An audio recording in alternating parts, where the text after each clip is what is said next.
እኔ ቤተልሔም ይገርምሃል በኦርቶዶክስ ቤተሰብ ውስጥ አድጌ ጸበል ስጠመቅ ኖሬ አንድ ቀን ቁርአን የሚባለውን መጽሐፍ አገኘሁት በአጋጣሚ በሰው ስልክ ላይ።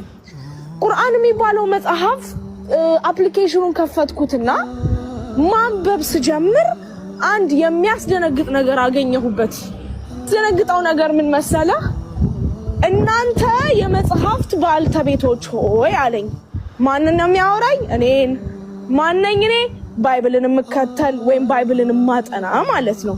እናንተ የመጽሐፍት ባልተቤቶች ከመጽሐፉ አስቀጥለን ቁርአንን ሰተናችኋል፣ በአፋችሁ ቁርአንን እንዳታረክሱ ሲል በቃ መሬት ብትሰነጠቅ ደስታዬ ነው። ምክንያቱም የሁለቱ ባለቤት አንድ እንደሆነ ወይም መጽሐፉንም የላከው ቁርአንንም የላከው የኛ ፈጣሪ እንደሆነ ተረዳሁኝ ማለት ነው።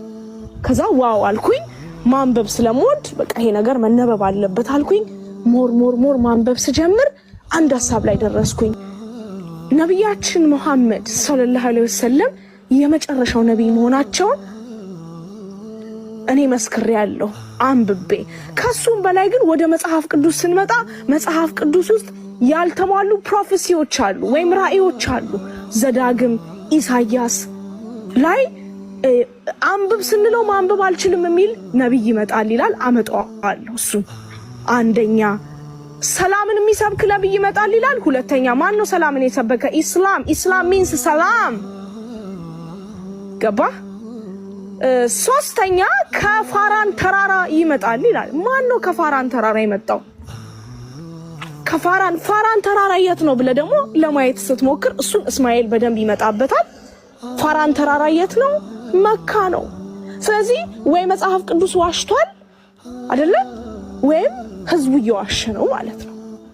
አሁን ለምን በአረብ መጣ? አሁን ብዙ ሰዎች ኦፌንድ የሚያደርጋቸው አረብኛ መሆኑ፣ ከአረብ ምድር መምጣቱ፣ ቁርአን አረብኛ መሆኑ ያናድዳቸዋል። ሊያናድድህ የሚገባው በእስራኤል ምድር ቢመጣ እኔ እናደድ ነበር። ለምን በለኝ፣ እስራኤሎች ኢየሱስንም አልተቀበሉማ።